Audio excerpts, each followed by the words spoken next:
The worst attack in London since World War II. Just carnage. Unbelievable. At the height of the morning rush hour, a series of bombs killed dozens and injure hundreds. Tonight, exclusive information about the bombs that did not go off and the crucial evidence found in the rubble. Here at home, high alert. The government raises the threat level for mass transit. Could such bombings happen here? The results of an ABC News investigation. This is a special World News Tonight. Terror in London. From ABC News World Headquarters in New York, this is World News Tonight with Peter Jennings. Reporting tonight, Charles Gibson. Good evening. It has happened again. The world jolted by the horror of terrorism. It began as a typical morning commute in London, and then the bombs started going off. Explosions at 3 separate subway stations tore through trains and ripped apart a double-decker bus like it was a tin can. When it was over, at least 38 people were dead and 700 injured, one of the world's great cities paralyzed. It happened as the leaders of the world's industrial nations, including President Bush, were gathered 300 miles to the north in Scotland.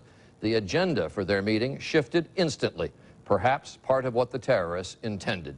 We have a full team reporting on this tonight, including reports on what British authorities believe could be a major break in the case, and on the increased terror alert here in the U.S.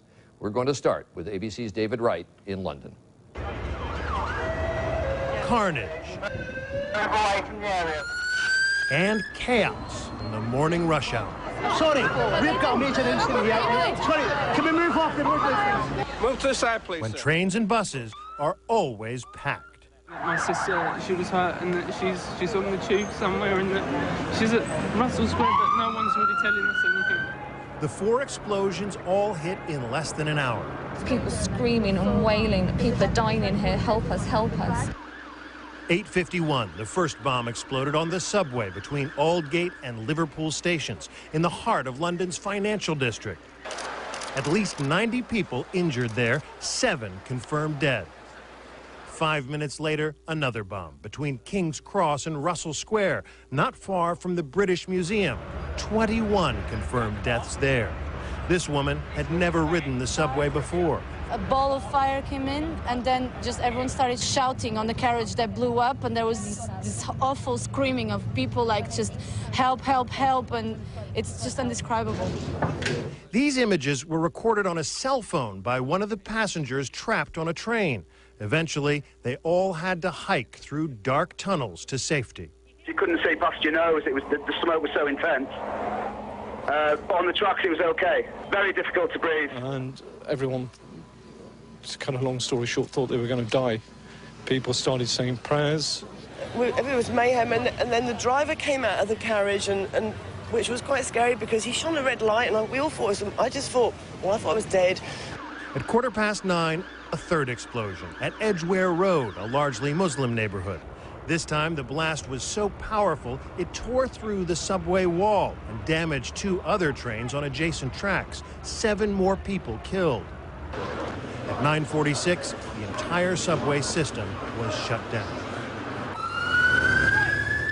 1 minute later, it was the loudest boom ever. It literally sounded like 2 trains colliding. A double-decker bus exploded in Tavistock Square. The top sheared right off. The immediate aftermath caught again by a cell phone camera. Blood everywhere and dead people. One lady just walking away, just crying in shock, with the person holding her.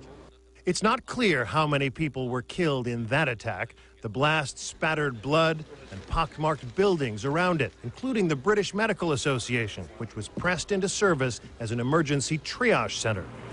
Before noon, all of London's hospitals were full. At the G8 summit in Scotland, flags were lowered to half-staff, and a visibly shaken Tony Blair hurried home to London. The terrorists will not succeed. But today they did succeed in shaking this city's nerves and bringing terror to its doorstep. And this is where it all began just before 9 o'clock this morning. But tonight, the streets of London are dead quiet, and Aldgate Station behind me is now a crime scene. Officials are hoping that tomorrow things will begin to return to normal, but many may keep their distance. Charlie? David Wright, who has been reporting all day from London. The immediate questions today were, who did this and how did they do it? Finding out the how can go a long way to determining the who. And our chief investigative correspondent, Brian Ross, says there have already been some very significant breakthroughs in the investigation. He joins us tonight with exclusive details. Brian? That's right, Charlie. U.S. authorities tell ABC News that police in London have told them they have recovered key parts of the timing devices that set off the bomb. And there are also reports the police may have discovered 2 unexploded bombs. The reports of the 2 unexploded devices came as police sifted through the wreckage of the bombs that did go off. Once it's disarmed and you get inside there, and you can really find out exactly what this explosive device is, what's the compound. Authorities now say the 4 bombs that did go off on the upper deck of this bus and in 3 subway trains were all likely set off by timers, not suicide bombers.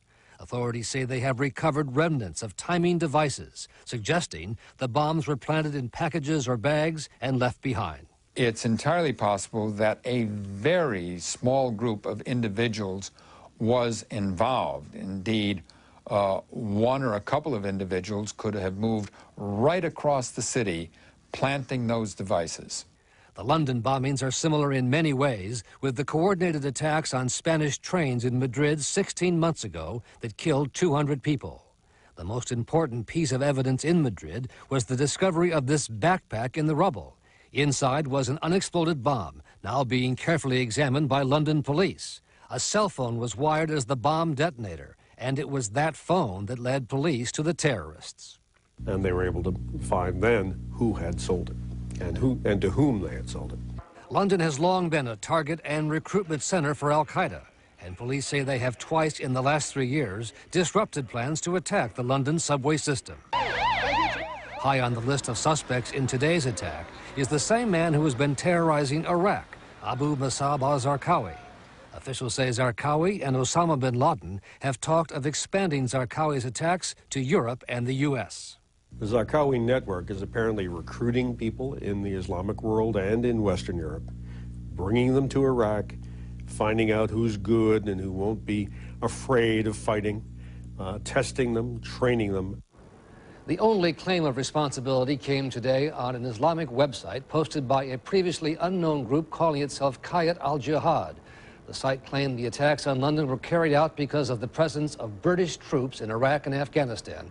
But there was no way, Charlie, to confirm the authenticity of the claim or even of the group. All right, thanks very much. Our chief investigative correspondent, Brian Ross. The State Department says it has reports of 4 Americans injured today, but none killed. 2 of the injured are sisters, Emily and Katie Benton of Knoxville, Tennessee. Not certain how seriously they may have been hurt. These attacks certainly seem tied to the summit of industrialized world leaders going on right now in Scotland. This morning, the cameras were there as British Prime Minister Blair broke the news of the bombings to President Bush and the other leaders. They were supposed to be talking about global warming and poverty. Now, they're also talking about terrorism. The contrast couldn't be clearer between the intentions and the hearts of those of us who care deeply about human rights and human liberty, and those who kill. Here at this summit, the world's leaders are striving to combat world poverty and save and improve human life. The perpetrators of today's attacks are intent on destroying human life. ABC's Terry Moran is traveling with President Bush in Scotland. Terry, it was sobering to see the leaders of the world's powerhouse economic nations standing there visibly shaken today by just a few guys with bombs. It really was, Charlie. Yesterday, this summit was about rock stars and that ambitious agenda to reduce poverty and global warming.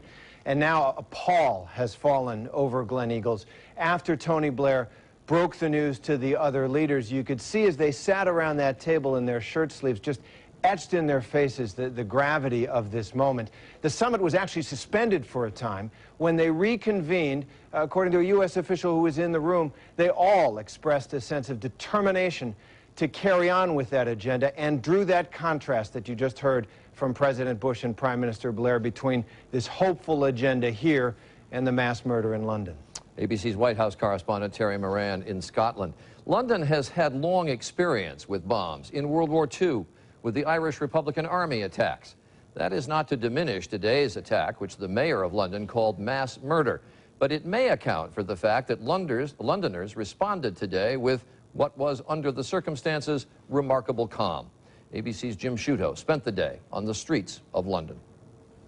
Ladies and gents, we need to clear now Russell Square. On the streets of downtown London, there was, at the start, deep confusion. I haven't got a clue. It's chaos. We don't know what happened, to be honest. We were just in a carriage. There was a big explosion. Then, as thousands of police and emergency workers sprang into action, much of the chaos turned quickly to a remarkable calm. But there seems to be an eerie calm in central London. British people have a great resilience. The emergency response here, immediate and thorough, the police quickly clearing the wounded and the dead. Where the police could not work, Londoners pitched in themselves. The city's trademark double-decker buses, a target just hours before, were ferrying wounded to hospitals. And bystanders carried the injured as well and brought emergency supplies in shopping carts. Sean Barron, an emergency medical worker visiting from New Jersey, volunteered to help at one hotel-turned-hospital. We set up a triage in the lobby, and then from there we transferred patients who were like walking wounded, not really badly hurt, to like a separate room. And then we focused on the patients who were more injured. Some of the wounded shrugged off their injuries. Obviously, this is nothing. I feel worse for the people in there than for me. On many street corners, there were small comforts, blankets for the wounded, and warm cups of tea for everyone. Within hours of the blast, the buses were running again, and they were filling with passengers. You just get on with it, don't you? You get blown up, you get blown up. I don't think it's going to change our life at all. I'm determined that it shouldn't. That's the whole point. If you let it change your life, then you've let these evil, cowardly, despicable people win. And that was a message heard in many parts of this city today. Jim Sciutto, ABC News, London. The extraordinary people of London. When we return, here in the U.S., high alert. The government raises the terror threat level on buses and trains. New security to thwart a copycat attack. Testing the vulnerability of America's rail system. How easy is it to put a bomb on a train? An ABC News investigation. And 24 hours in London. A tale of two cities, from Olympic victor to terrorist victim. This is World News Tonight with Peter Jennings. Brought to you by Capital One. I'd like to redeem my credit card miles. Yeah, no. All you ever say is no. And yet you keep calling. That's it. I'm coming to find you. I am tired of no. Ooh, I'm shaking in my bright yellow shirt. You're going down. Go from no to no hassle with Capital One No Hassle Rewards. There are no blackout dates on any airline, anytime. I should work at Capital One. What's in your wallet? Oh, yeah. Head and shoulders, knees and toes, elbows, joints and lower backs. Every day, your muscles take a beating. On tough muscle pain, nothing stronger or faster than Motrin IB. Not Advil, not Aleve, nothing. Arms and necks and calves and thighs and hips. We take care of all of those. Head and shoulders, knees and toes. Motrin IB, medicine with muscle. We look all right? Well, I take pain medicine for my arthritis. She takes it every day. I didn't know it could put me at risk for stomach ulcers. She didn't know. Oh, you didn't know either. If you take certain pain medications on a continuous basis and you're 60 or over, you may be at risk for a stomach ulcer. I didn't want to give up my pain medicine, so my doctor... Yeah, Dr. Wagner is a very smart man. ...prescribed Nexium. To take with her pain medicine. For people at risk, one prescription Nexium pill a day can help reduce the chance of a stomach ulcer caused by certain pain medications. My doctor did say that headaches, diarrhea, and abdominal pain could be side effects of Nexium. Talk to your doctor and find out if Nexium, the purple pill, is right for you. For a free trial offer, call 1-800-79-NEXIUM or visit us online. Now she doesn't worry so much about ulcers. It's nice. If you're without prescription coverage and can't afford your medications, AstraZeneca may be able to help.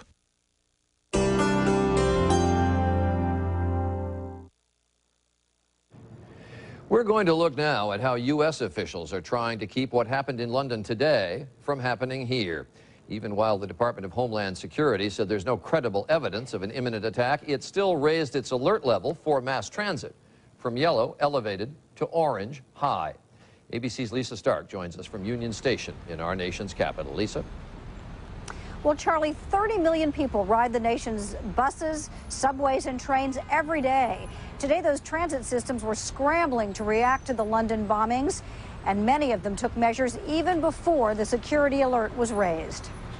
Extra security was out in force in cities around the country, from bomb-sniffing dogs in Chicago and Atlanta to armed patrols at subway stations in Washington, D.C. and New York City. All subway tunnels that cross the river are being monitored 24 hours a day by the NYPD. The additional security measures all part of the heightened threat level for transit. We feel that at least in the short term, we should raise the level here because obviously we're concerned about the possibility of a copycat attack. The task is daunting. The country's transit system is enormous. Too many commuters to operate security checks like those at airports. There's 2,100 checkpoints at commercial airports in the United States. There are more entrances to the New York City subway than that. That's why public transit officials are appealing to riders to report anything suspicious. Our customers are our first line of resource of defense, and we're asking them to be vigilant. Commuters said they wouldn't be deterred. It is scary, but you got to go on. Those goons are not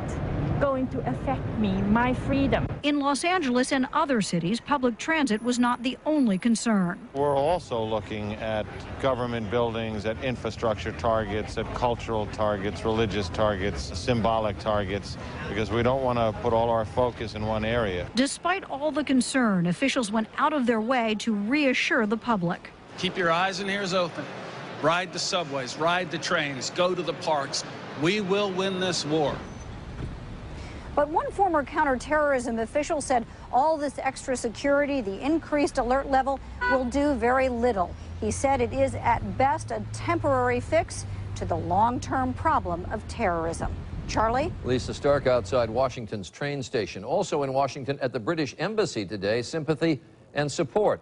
Secretary of State Condoleezza Rice visited and wrote in a book of condolence that, quote, they will not have died in vain.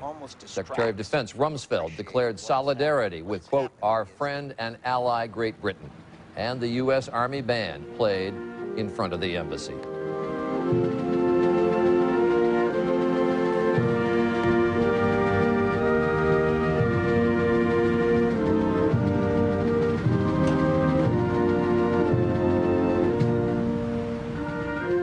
And when we come back, more on whether it could happen here.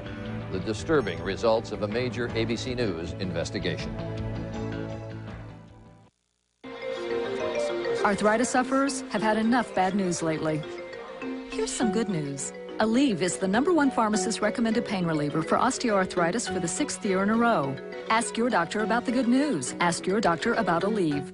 Check out Stockist Tuna Creations. Marinated tuna in the Stockist Flavor Fresh pouch. Great chefs are raving. Zesty lemon pepper, that's really awesome. You can use it in pastas, you can use it in salads. Wow. Stockist Tuna Creations. Marinated tuna, delicious taste. Mosquitoes. It's nice back here. Hey, this price for one? Nope, all of them. How about these? Take them. Really? There's plenty of old ideas for mosquito protection. Here's one that's proven. Off Power Pad Lamp. The secret's the heat-activated Power Pad repellent for protection 15 times greater than a citronella candle. Hey, how much for... That's not for sale. Off Power Pad Lamp. Power Pad protection keeps bugs off. S.C. Johnson, a family company. At Stouffer's, we flash freeze our vegetables soon after they're picked. It takes a little extra effort, but we think it's worth it. See what's cooking at Stouffer's. Time for the 7th inning stretch. Oh, my back. Somebody get that man some Bayer Back and Body. It's Bayer Aspirin plus a special pain relief booster. It rushes rapid relief to your aching back. Bayer Back and Body. Get moving again, pain-free.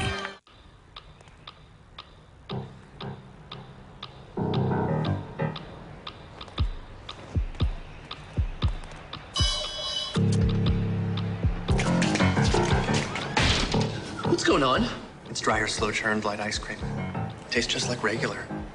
It's the first light ice cream that's as rich and creamy as regular. How much did we order? Dryer, slow-churned light with half the fat. You've been waiting for this. As we said, today's bombings in London are raising new questions about the security to prevent a similar attack in this country. The nation's network of subways, buses, and railroads is large, complex, and during rush hours teeming with people. So how difficult would it be to place a bomb on a train in this nation and not be detected? Last fall, in an ABC News investigation, Pierre Thomas found out. Today, the Homeland Security Secretary assured commuters the country's public transportation is safe. We operate from a baseline of preparedness that is much, much stronger than it was prior to 9/11, and frankly stronger than it was prior to Madrid. But security experts say there are still considerable holes in the system. We're extremely vulnerable. I believe that it's not a matter of if, it's a matter of when. Last year, after the Madrid bombings, ABC News attempted to test the vulnerability of the nation's commuter trains using hidden cameras. On 2 commuter trains, we were able to leave a backpack on board, no questions asked. On each train, the backpack was left unattended in plain view. On one, the backpack traveled from suburban Maryland for 45 minutes through 6 stations into Washington, D.C. On the other, a backpack we left on board a train a few miles outside of Washington traveled 2.5 hours, all the way into New York's Penn Station. At the time, Homeland Security officials said the test left them uneasy. It just confirms your fears that there are vulnerabilities in our systems. And the system is still vulnerable, according to some terrorism experts. I would guess that a week from now in the United States, if you got on a train and left your backpack on there and got off the train, no one would notice it. In the last year, the government says it has expanded bomb detection equipment and expanded police patrols at mass transit systems across the country.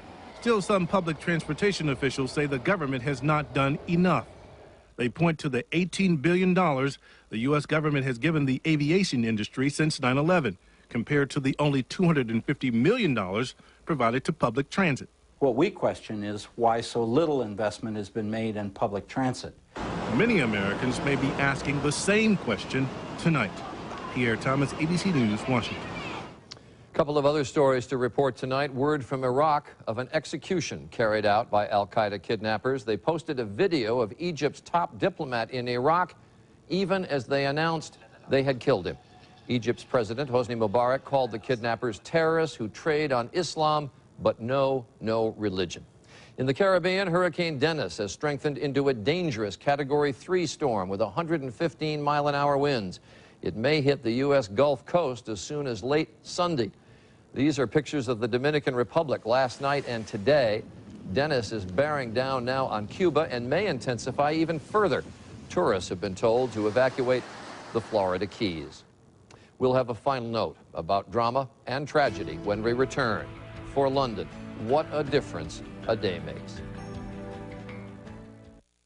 Fishing is my passion since I was his age. My multivitamin, Centrum Silver. Centrum Silver has a group of essential nutrients that emerging science suggests may help reduce the risk of heart disease. Put your heart into what you love with age-adjusted Centrum Silver.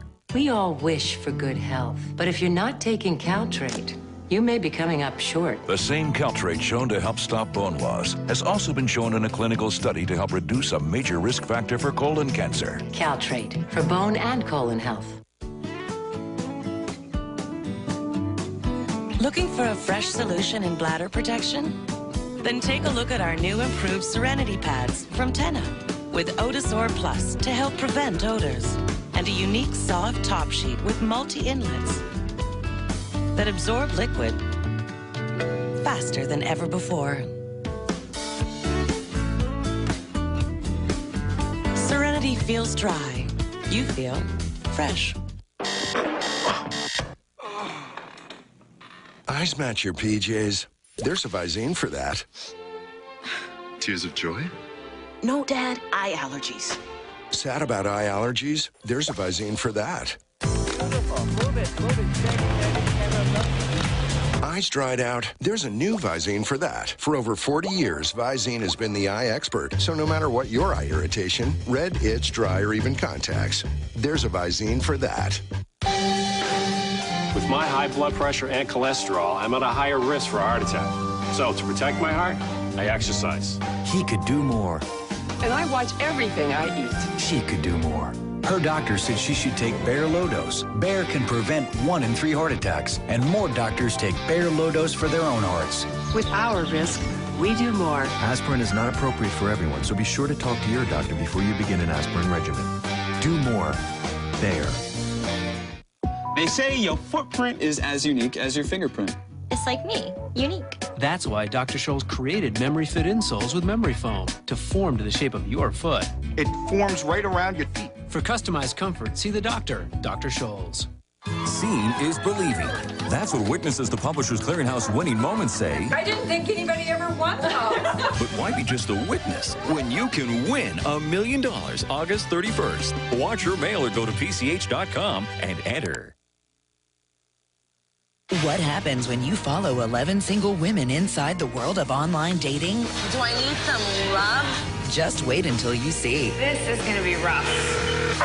Mike. Don't miss Hooking Up next Thursday at 9/8 Central. Finally tonight, a tale of 2 days, 2 very different days.